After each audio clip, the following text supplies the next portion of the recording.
Hi, everyone. Welcome to Simple Veg Ithaca's first webinar, Adapting Black Cuisine for Better Health.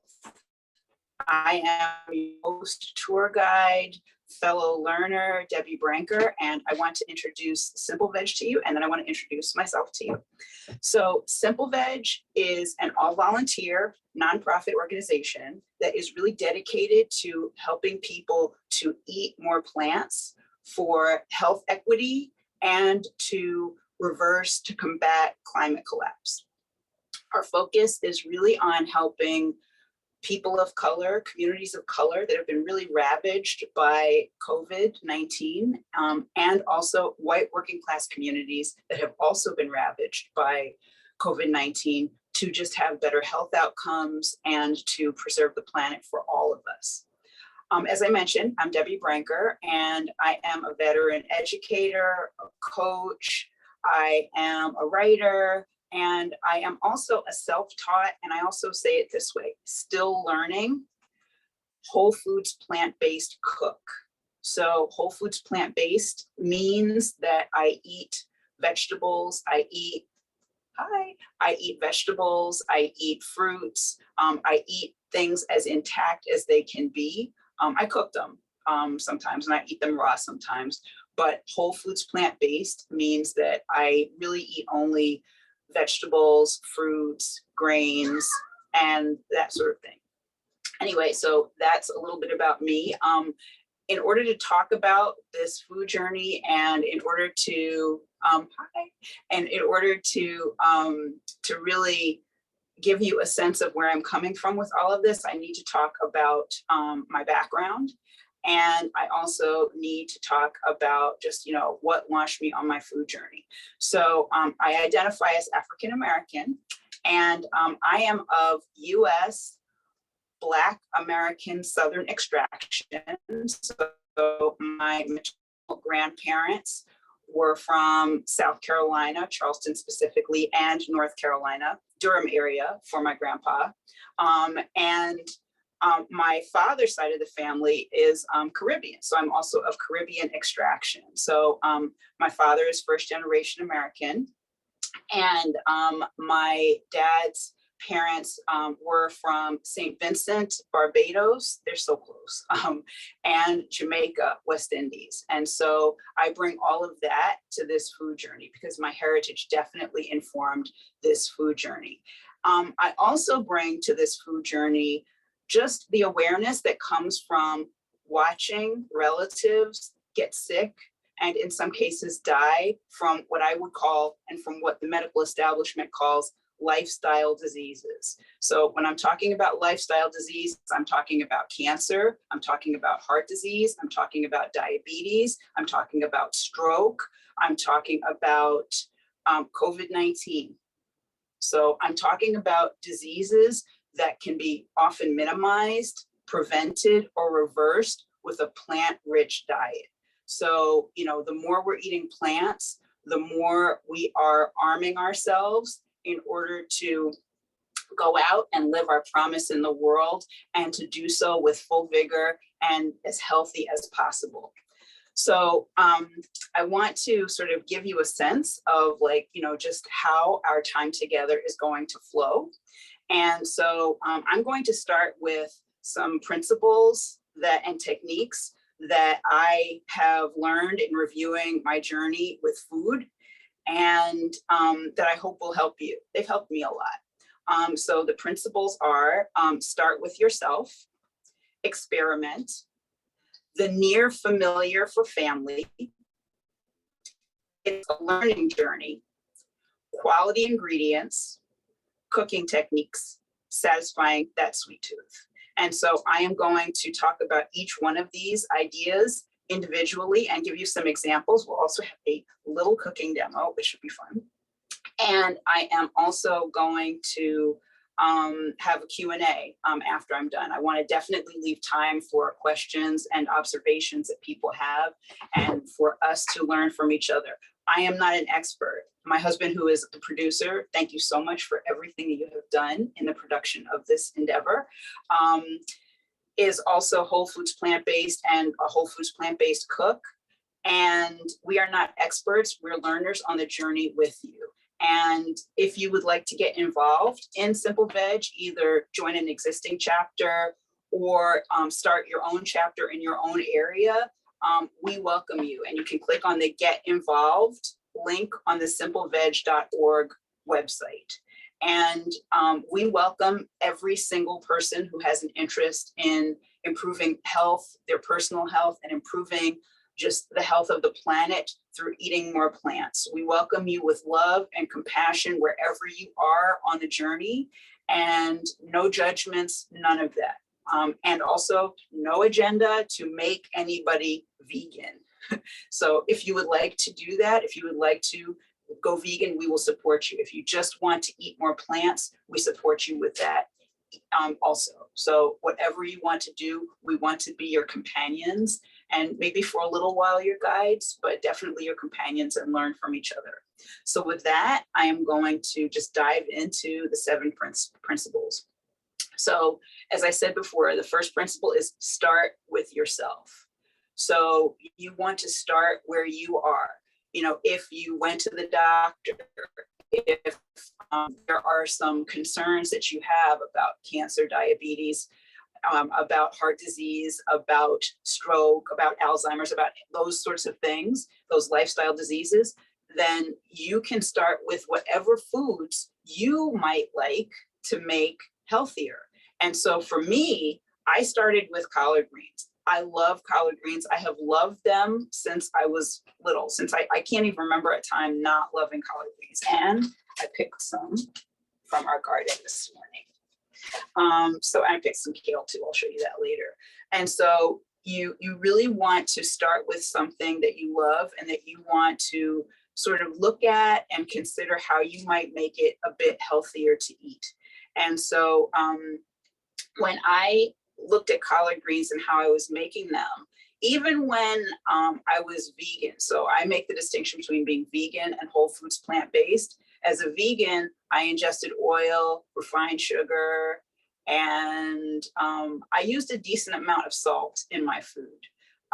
And so now, as a person who's whole foods plant-based, I do not use oil in my food, and I'll talk more about that later. I do not use refined sugar. I'm going to talk about sweeteners later. That's the last principle. And, I basically do not use those things because they are not health promoting. And so when I make my collard greens now, I do no oil, and I basically, saute them in water. And I also saute the garlic in water because it has to have lots of flavor. And if you'd like to know a bit more about how I prepare the collard greens, because they have to have flavor. And I get flavor from apple cider vinegar and from my best friend, smoked paprika. I love this stuff. It really gives it that flavor that I recall from childhood. So if you want to check out my collard greens recipe, it is on the simpleveg.org Black and Caribbean Food Liberation page. So I definitely invite you to check that out. So you start with yourself, whatever health outcomes you want to see through changing what you eat, because we are more empowered than we know. And food is a way to reclaim that power. And it's a way to reclaim that power that harkens back to our ancestors who, before penicillin, before a lot of the modern conventions that medicine now affords us, they were using food to help to heal whatever ailed them. I am not in any way disparaging the use of things that are considered conventional medicine, when it is necessary. But I am saying that there are things that we can do 3 times a day, every day, or however often you eat. I typically eat 3 times a day. So I'm just saying that about it. So start with yourself. And then my next principle is definitely experiment. So you know yourselves. Some of you might want to just, venture out just a little bit in making a dish a little bit healthier for better health outcomes. Some people might want to just reinvent whole dishes.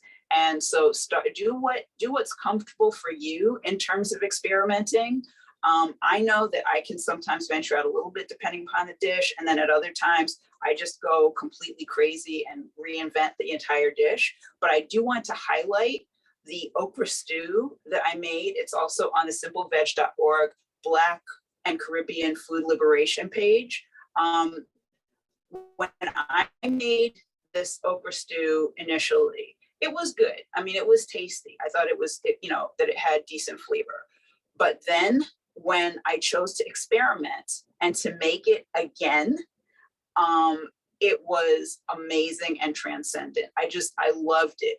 And one of the things, and I'm going to talk about the second thing later, one of the things that I did was that I added smoked tofu to it.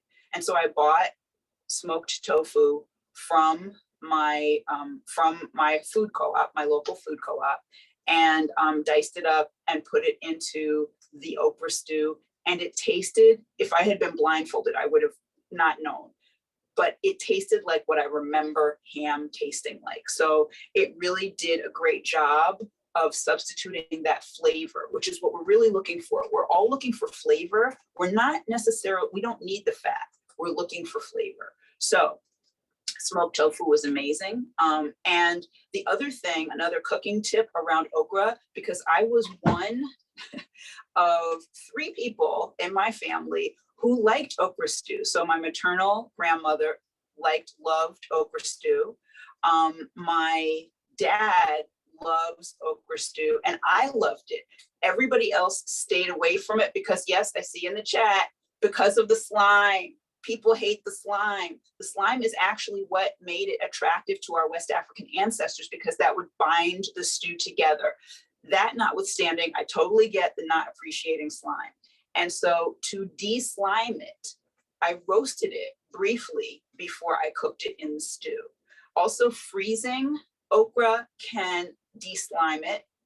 And when you use smaller pods, that's another way of getting a less viscous consistency within the okra. So those are some tips to try out if you choose to make okra. Okra's in season. It's a summertime vegetable. So I urge you to go out there and get some smaller pods, roast them, possibly freeze them, and try some okra stew, which again, you'll find on our Black and Caribbean Food Liberation page at simpleveg.org.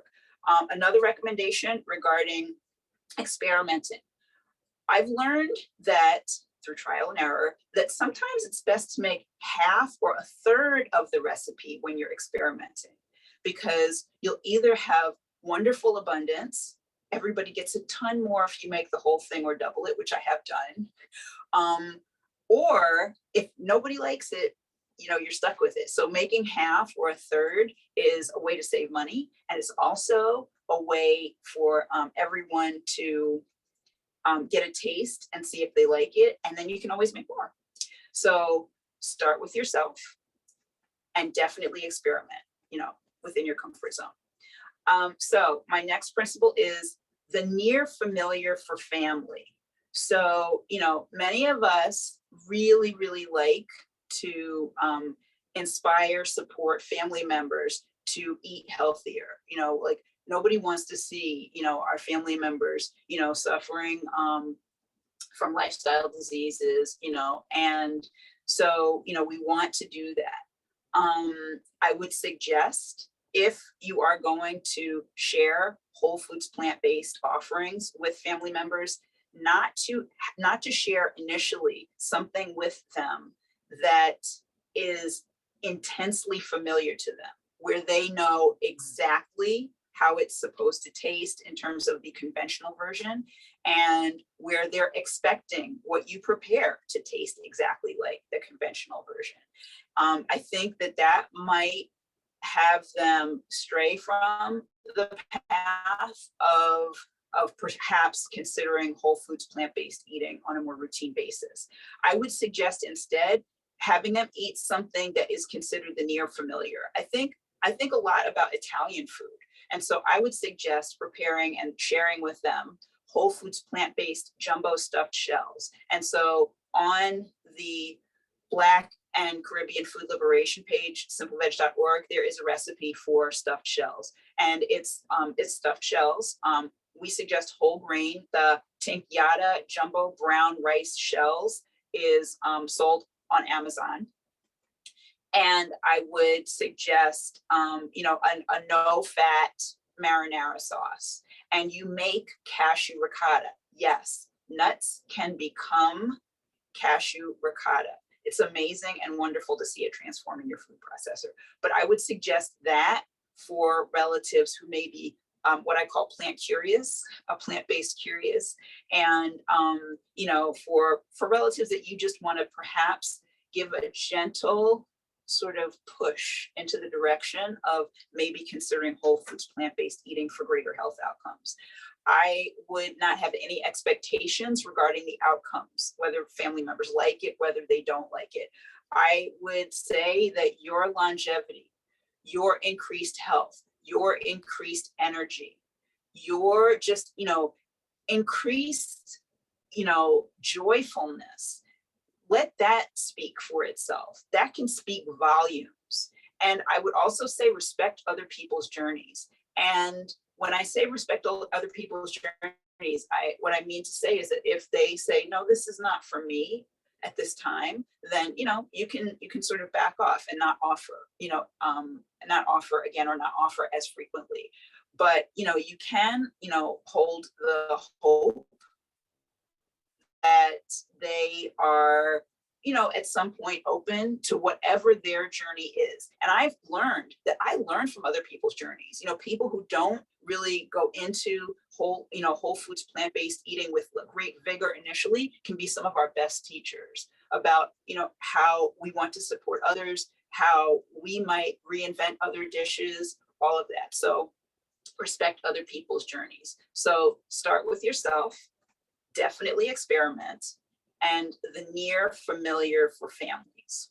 And then my fourth principle is it's a learning journey. So as I said at the outset of all of this, I consider myself an always learning whole foods, plant-based cook.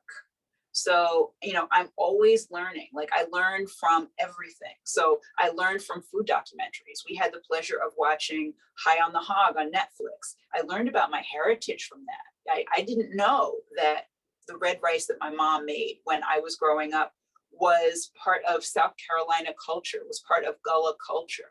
I had no idea. I was eating aspects of my history, a cultural continuity from the past, which was amazing. So, and that sparked my interest in learning how to veganize red rice, which is also on the Black and Caribbean Food Liberation page of simpleveg.org. I also learned from my favorite cooks. So, I follow people on Instagram. I follow Derek Sarno, Chad Sarno on Instagram. I, am always on the lookout for a new recipe. From dining out, we learn about, wow, how could we recreate this dish? Or how could we put our own spin on this dish? So my husband, Craig, and I are constantly, sampling food from others and trying to figure out, okay, what ingredients are those? What am I tasting? So that we can figure out how to recreate it and maybe go on the internet and check how to recreate it. I am learning from magazines. Forks Over Knives is awesome. And so there are plenty of ways to learn, and because the journey never ends, you just keep, learning that, there are new things out there for you to create, to sample. I love the fact that a whole foods plant-based diet never gets boring. It never gets tired because there's always something new in season. There's always something else that I can sample or reinvent. So again, I would say start with yourself, definitely experiment, the near familiar for family, and it's always, always a learning journey. I do want to mention, in terms of a learning journey, some things that are on the horizon for me. I would love to make a whole foods plant-based version of macaroni and cheese that feels and tastes like the macaroni and cheese that I ate growing up, where there was a bowl in which that macaroni and cheese was prepared. I didn't learn about Kraft macaroni and cheese until I got to college. Like I had never sampled that. So I would love to recreate that. I also have recreated, still working on it, still tinkering with it, whole foods plant-based rice and peas with coconut water. And so if you check out the Black and Caribbean Food Liberation page of simpleveg.org, you can see what I'm up to with that.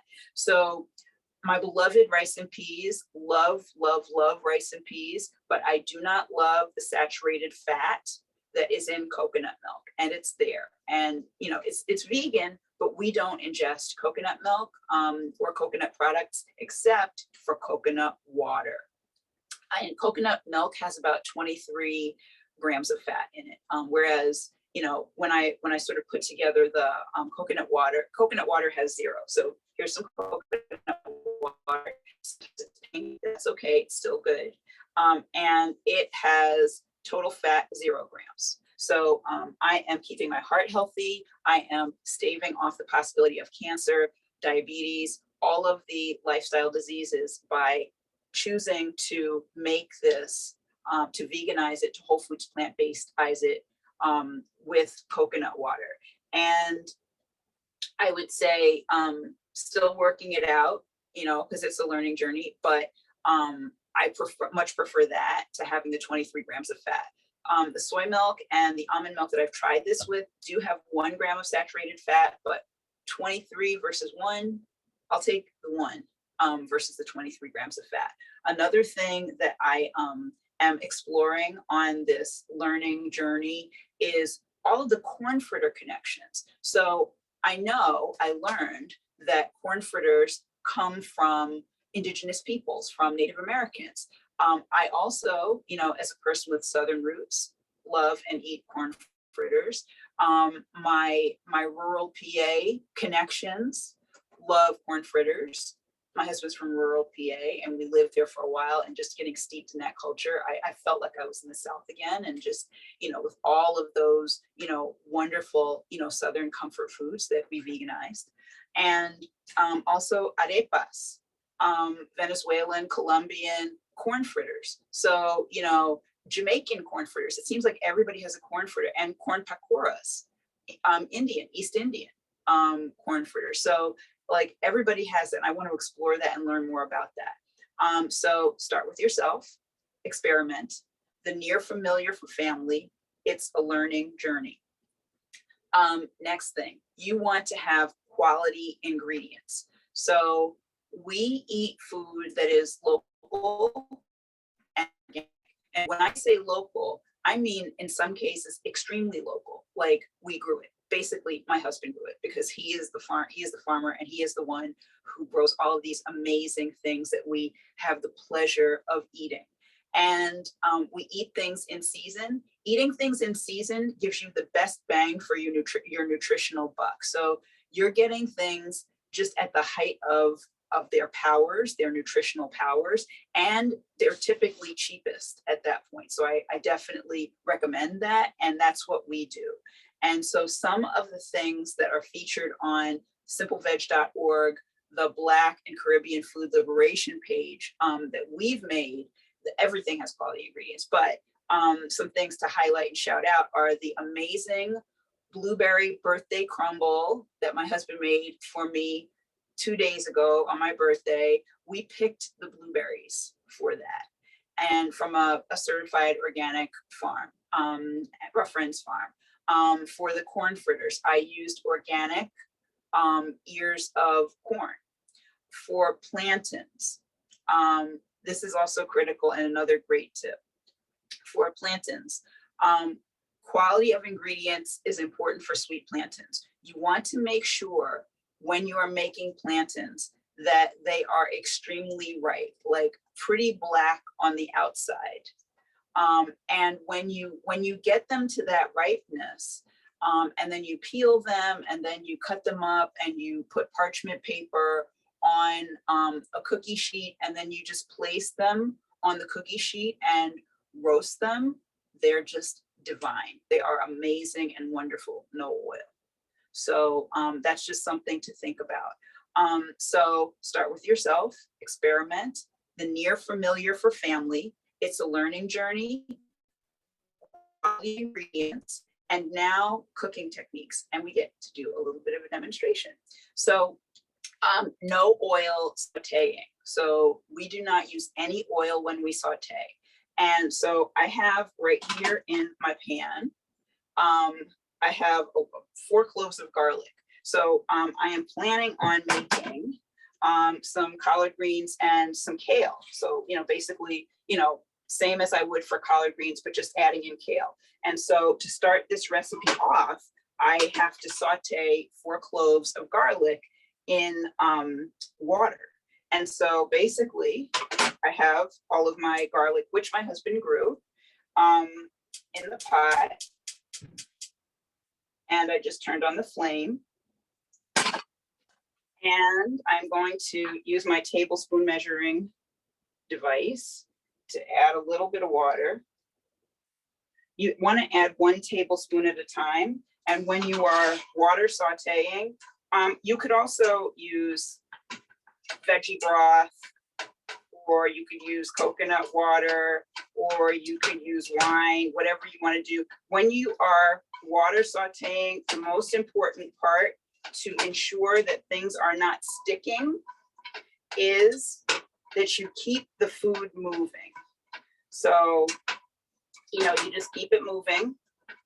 And if it looks like it's going to start to burn, then you add in a little bit more water, and you just kind of keep going until, you get it browned a little bit. I would also say that you don't want to add more than a tablespoon of water at a time, because you don't want to end up steaming your food. I'm going to actually kick the flame up a little bit more on this so that it does more of what we want it to do. But yeah, it's starting to cook, and like in a few minutes, this will be exactly the way I want it to be. I'm going to stop it for now and get back to it after our webinar is over. So definitely no oil sauteing. You can use broth. I prefer low sodium, but I can make things low sodium by sort of using half of what they're asking me to use. Like I would use a half tablespoon of veggie broth and then a half tablespoon of water to dilute everything. So you can use veggie broth, you can use wine, you can use any liquid that does not have fat in order to saute things in. So, that's just something to keep in mind. Another technique that we use all the time is we roast things. And so I was talking about the okra stew before, when I was talking earlier, and definitely a smoked tofu made the okra stew. And I'm also working on experimenting with making my own smoked tofu, because I really want to see more about like how to infuse flavor into tofu, which is sort of like a sponge and will absorb any flavor that it's near. Anyway, so roasting with okra stew, I was thinking about and sort of tossing around in my mind, this idea that Chad and Derek Sarno, these 2 chefs that I follow on Instagram, what they were saying, they were talking about how roasting just ratchets up the flavor. And so after I'd eaten the okra stew that, we had a few weeks ago, I said, wait a minute, let me roast everything so that really amps up the flavor. And it absolutely, absolutely did. And so I got a can of diced fire roasted tomatoes. And then I roasted the garlic. I roasted the onions. I think I threw carrots in there. I roasted the carrots. I roasted every single thing that was in the okra stew, all of the vegetables. And it was absolutely amazing. Like the flavors blended beautifully, and it could not have been yummier. I felt like I was tasting the okra stew of my childhood, but I knew that it was significantly healthier than the okra stew of my childhood, because with, taking out the ham, with taking out the oil, with doing all of that, I had a meal that was really, really just knock it out of the park, health promoting. So I am really, really excited about making that again. And again, okra's in season, so I will most likely make that again. The other thing that we found um, that really, really, like blossomed when we roasted it, and this was completely happenstance, sweet potatoes. So, I've loved sweet potatoes my whole life. I'm the biggest fan of sweet potato pie out there. And, was always asked to make candied yams at family holiday gatherings. And, had a bunch of different iterations of candied yams. The latest one, I would take dates and soak them in water and like let them give off their sweetness into the water and then pour that syrup over boiled sweet potatoes. And so, I thought I had nailed it. Come to find out, even simpler, made for even more flavor. So I started roasting sweet potatoes. And basically, I would take a fork and puncture the sweet potato a bunch of times because you want to make sure that sweet potatoes do not explode in your oven. And then I would put it on parchment paper, put it in a baking dish, put it in on a cookie sheet, and just on 400 degrees Fahrenheit, and then let it sit in there for an hour until you start to see sort of a dribble of like black liquid come out, and that's the sugar. And just the most amazing, awesome, really, delicious sweet potatoes ever. I was shocked to see my family members when I went to Queens, when my husband and I went to Queens to visit, just gobbling up this roasted sweet potato. And, it was amazing. And the candy is in the sweet potato. The sugar is in there. We don't need to add more. It's already there. And so that was a revelation. And we now have that as like a snack. If we, want a snack and, we don't have, any specific dessert prepared. So it's just delightful to have that. So start with yourself, experiment. The near familiar for family. It's a learning journey, quality ingredients, cooking techniques, and then finally, satisfying that sweet tooth. So my husband and I and our whole family, both sides of the family, we love dessert. Love, love, love dessert. Whole foods plant-based diet does not mean giving up anything, really. It means having some different things, but it doesn't mean giving up dessert. It doesn't mean giving up whole courses of things. It means changing things, substituting things, using different cooking techniques. The joy is still there. The ability to celebrate and eat yumminess is still there. So to satisfy that sweet tooth, building off of this whole idea of, candied sweet potatoes and a whole food being how we get sweetness, we use the whole food dates a lot in our cooking of desserts. And so, you can get the pitless dates, the deglet noir dates, or you can get medjool dates, which is what we typically use. They have the pit, so you have to get the pit out, but they're really good. And they just offer amazing sweetness to desserts, and not that overpowering sweetness that comes from refined sugar. I find that after I have some refined sugar, because sometimes you happen to eat something, it appears to be one way and it actually isn't. I can tell when I've had refined sugar because I have a lot of energy for a very brief period of time, and then I want to take a nap. So I get the itis. And I don't want the itis because I want my blood sugar to be steady. So dates, because they are whole food, raisins and raisin paste, date paste, all of these things are just the whole food. And so they don't just have the sugar, they have other things, they have fiber which really helps our systems, and which allow us to digest it, in a slower way. And so we can use the energy from dates and raisins and raisin paste over time. We don't just get a spike and then crash. Agave is another sweetener that we use when we bake, and we love agave because it is low on the glycemic index, which means that it does not make your blood sugar spike when you ingest it. So there are sugar. If you want to think of it this way, I'm a runner. If you want to think of it this way, refined sugar will allow you to do a great sprint.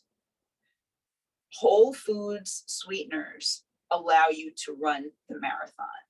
Life is the marathon. I'm in it for the marathon. I don't want to just sprint and collapse.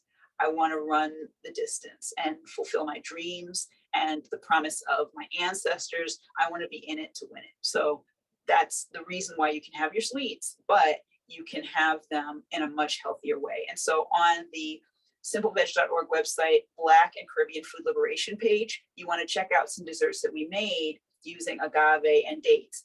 They include the chocolate cake with cashew vanilla frosting. We wanted to make red velvet. My dad does not like red velvet cake. So this cake was for their anniversary.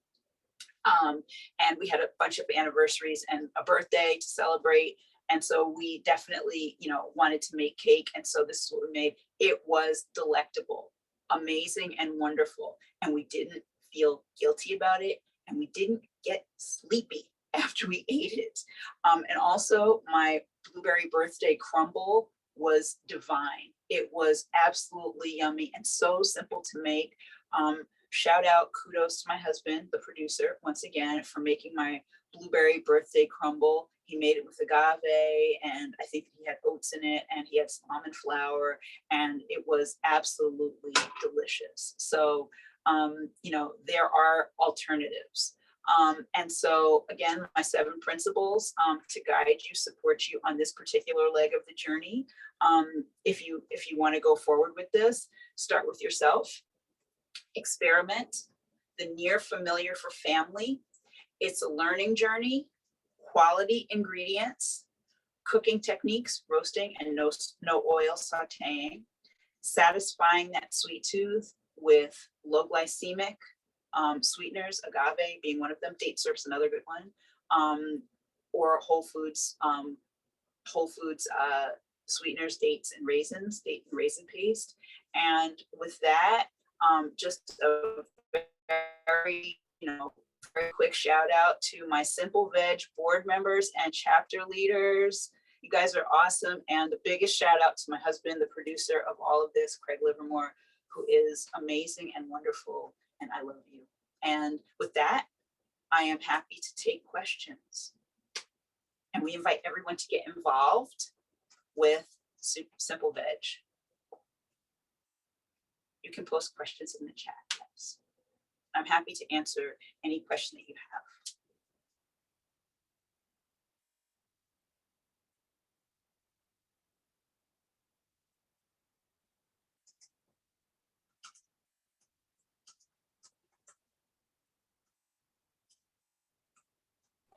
Hi, Debbie. It's Pia. How are you? Hi, Pia. How are you?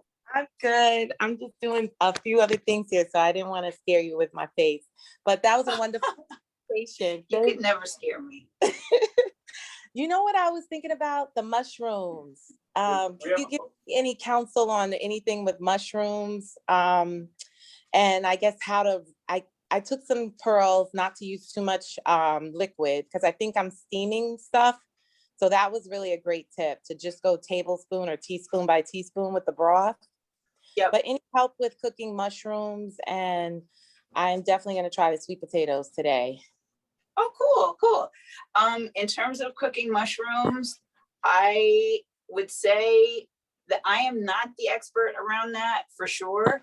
I would definitely check out Derek Sarno on Instagram, and he and his brother have different cookbooks about that. They, I think, have a mushroom manifesto. Okay.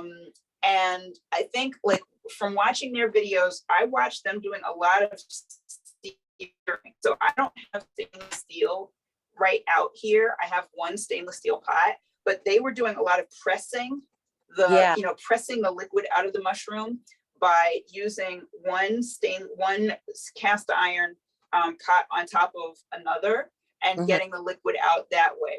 And just, so I would check out what they have to say and just keep experimenting. Maybe like don't do large quantities initially, and definitely, keep going with a little bit of water at a time, because that definitely helps.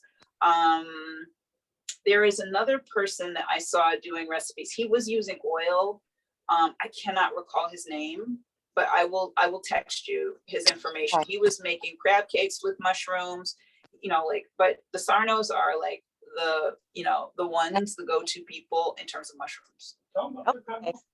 The Okay. different Thank kinds you. of mushrooms. Well, okay, so there's trumpet king oyster mushrooms, there's lion's mane mushrooms. I've used lion's mane mushrooms to make crab cakes. They Mhm. tasted it just like what I remember crab cakes tasted like. Wow. And I'm trying to think of what else. I made pulled pork out of mushrooms. I can't remember what mushroom that was that I used though. It was like either a king oyster or a trumpet mushroom, but there's a whole variety out there of them. They are absolutely amazing. And they have the texture of meat, which is what sells it. Yeah, that's what everyone's saying. So I'm trying to really work with them, but I guess it is intimidating because They they're can be. so The other thing, different. like look for somebody in your area who has nailed it. Okay. Like, and just buy them, buy it from somebody, or, if you can, work with, somebody who is in the area to, Okay. help them to understand how to do this. That's what I would do. All right. Thank you. Question about stevia. A question about stevia. I am not a fan of stevia. We have a family story about the muffins that I made that were stevia muffins, and this was when stevia had first come out. And thank you so much, Pia. We made these muffins that just had an awful aftertaste. I don't like the aftertaste of stevia, and so I do not use stevia. That being said, I know that the chocolate chips that we use may be stevia sweetened because we only use vegan chips. Kevin from Brooklyn says, what shifted you to plant-based? What shifted me to plant-based? Initially, it was watching relatives get sick and die, to be completely honest. I really, as a teenager was kind of like initially like waiting. I was like, I'm young, it seems that everybody who's passing is older, for the most part. So, I guess I'm okay for some years, but, as I sort of got out into the world a little bit more and learned a little bit more about food and just embraced what I liked. I was able to see that really did not have to be my path.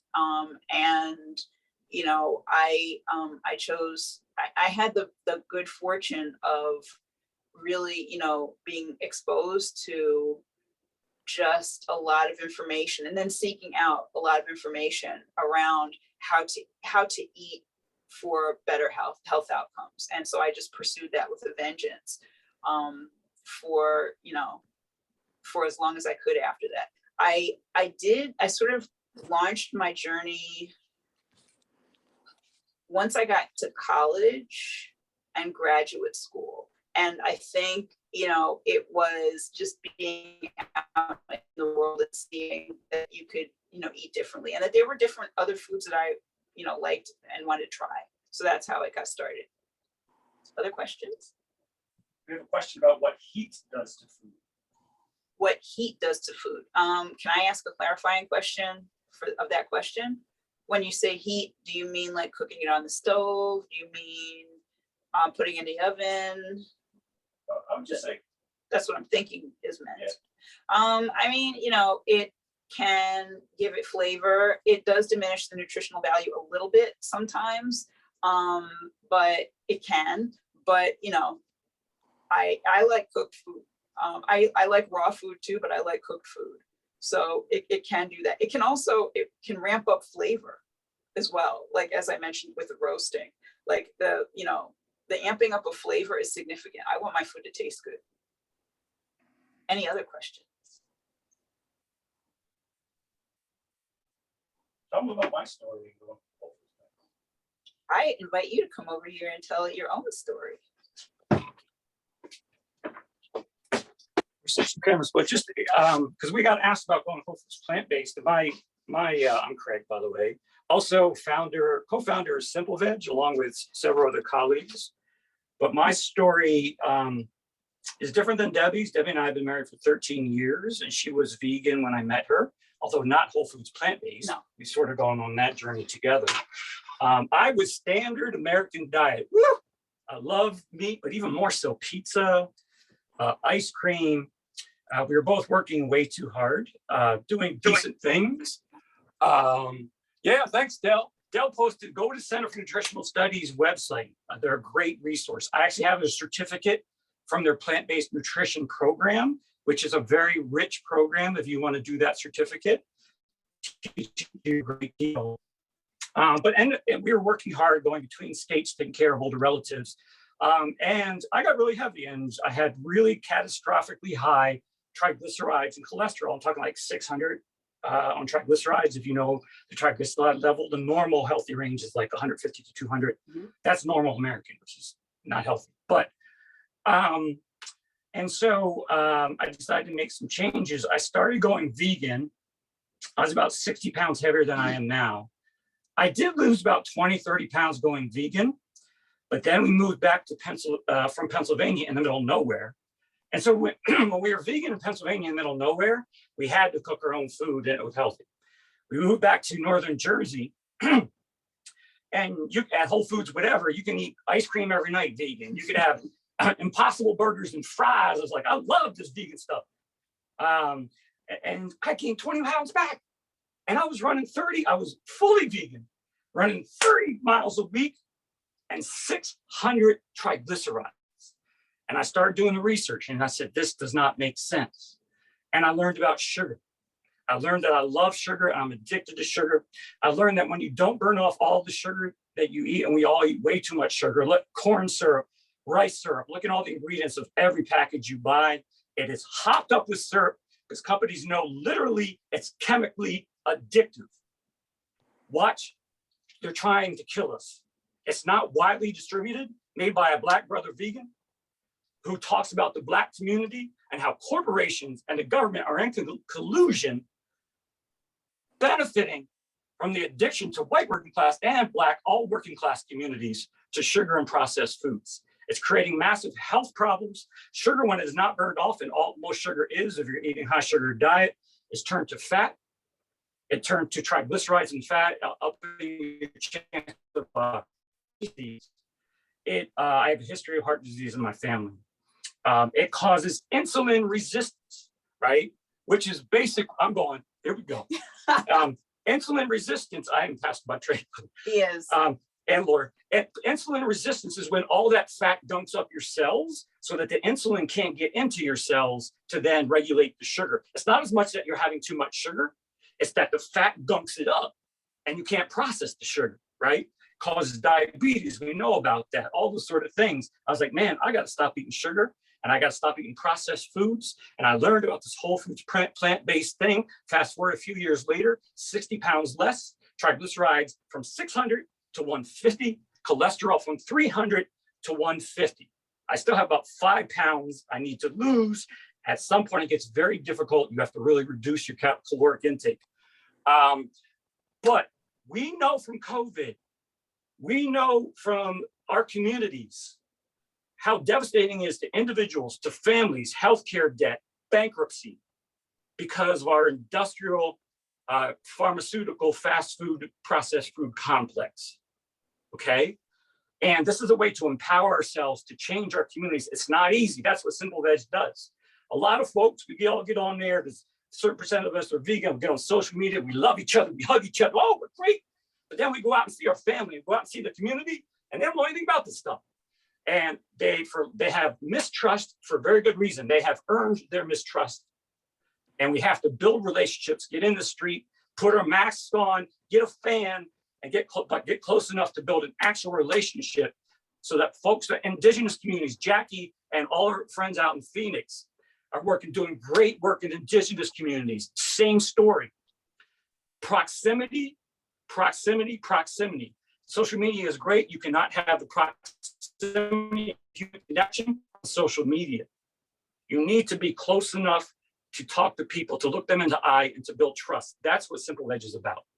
Sharing this on social media, sharing it with our friends and families, but getting out there, building trust by proximity. Here you go. Okay. Thank you. Thank you so much. In addition, they're trying to kill us, the movie, by John Lewis, the Badass Vegan, was part of the Tribeca Film Festival.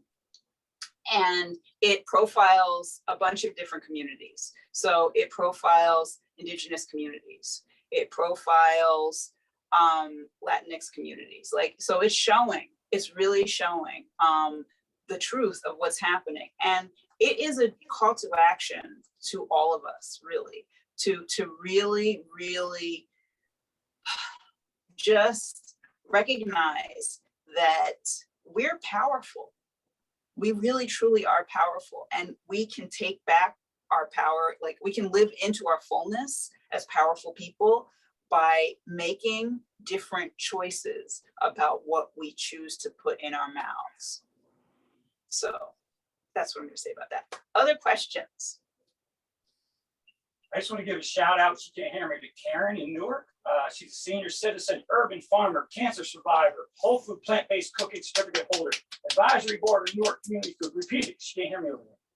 Can you say it one more time? Shout out to Karen from Newark. Shout out to Karen from Newark. Senior citizen, urban farmer, cancer survivor. Yes. Whole foods plant-based cook. Whole foods plant-based cook. We need you. Thank you so much. Kevin asked when you're going to finish the collards. Oh, later. I'm going to finish the collard greens and the kale a little bit later. We'll probably have that for dinner.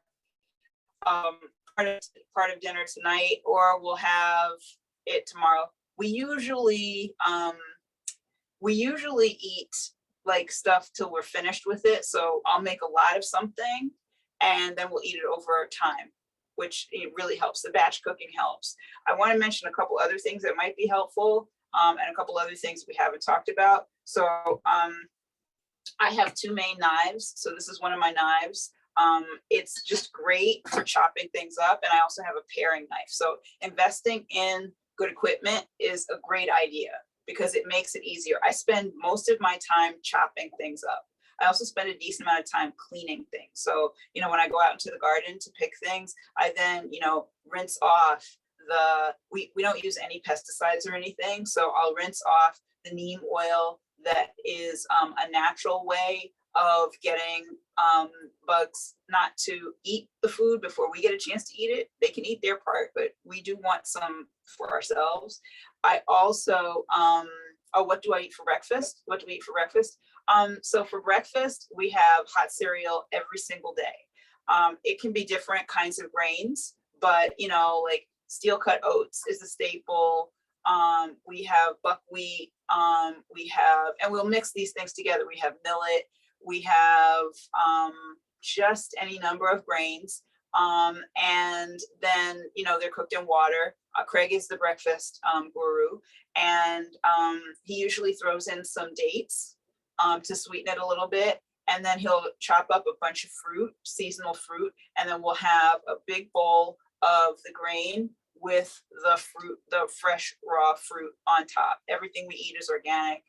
And we'll sometimes mix grits into that. And we use yellow corn grits.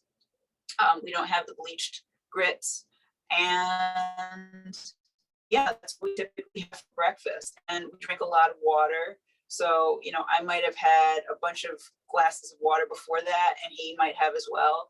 And then we'll eat our breakfast. And that breakfast can hold us for a while, which I really, really like. But we love steel cut oats, rolled oats, millet, buckwheat. We have like mixes of grains and things, so it's great. We are eating whole foods. So you want to be on the lookout when eating breakfast. Like when something says cream of buckwheat, you want to stay away from that. You just want straight up buckwheat. And these things tend to take a little longer to cook sometimes, but that's fine. It doesn't matter to us. I will also sometimes sprinkle some raw pumpkin seeds over my hot cereal. Sometimes I have chocolate chips in it too. They're vegan, and there's no junk in what I have, but I enjoy eating that. In the past, I used to also pour a little bit of almond milk or cashew milk into our cereal too, but it's incredibly filling. Any other questions? Tell them about, we've got a couple minutes left. Tell them about, we live in a tiny house in wine. Oh, so we're coming to you live from our tiny house in the Finger Lakes region. And we made the choice to live in a tiny house for a bunch of reasons. So this is one of our responses to climate collapse. This is, living smaller, not having as big of a carbon footprint by living in a smaller dwelling, allows us to every day do something for the planet. We also, we live on an organic farm. And so this living in a tiny house allows us, oh, we're living your dream. Oh, thank you so much. Thank you. And the chocolate chips are called chocolate chips, not cacao. We do eat cacao sometimes too. We ate a lot of cacao when we were visiting Portland, Oregon a few years ago, and got a great breakfast from a smoothie truck there. It was, I'm sorry, not smoothie truck, but a truck that had smoothies and other vegan delights. So that was awesome. But back to why we live in the tiny house. It also, it cut back our expenses tremendously. It was expensive living in northern New Jersey. And so, we really were able to devote more time to simple veg. We're able to devote more time to taking care of our health, to growing and cooking the foods that we really know are nourishing to our systems. And so that was another impetus for it. And frankly, to cut back on working so hard and so long, we really, just in the past worked excessively, is putting it mildly. And so we really wanted to cut back on, the amount of time that we spent working for income, and instead, worked on, our inner landscapes, and leading a contemplative existence where we can consciously look at how we want to participate in the world as citizens of this planet, and also, how we wanted to take care of ourselves in order to do that. We do pray and meditate a lot and read a lot. I wanted to mention also a little bit about the alternative meats that are available pretty widely. We really don't eat any of those. I think I accidentally had an Impossible Burger, and it was before or beyond wheat. It was way before these have been popularized in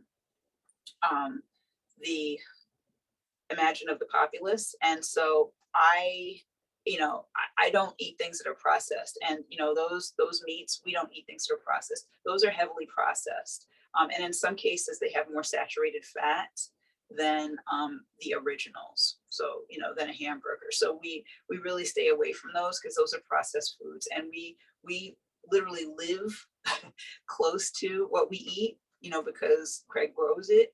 And we want to stay close to the earth. We want to stay connected to what it is that we're eating, because then we know what we're eating, and we can, consciously ingest food that we know for a fact is, the healthiest food that we can eat. But I know that for some people, the alternative meats are a means of transition to a whole foods plant-based diet.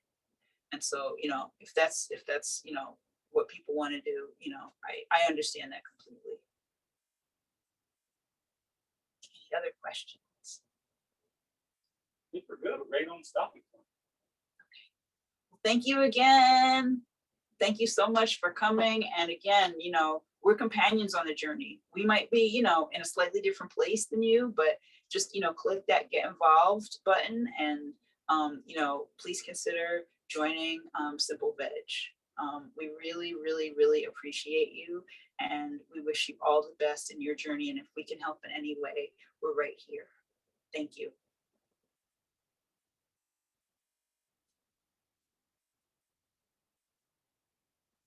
Bye. A lot of thank yous coming through. Thank you. Thank you.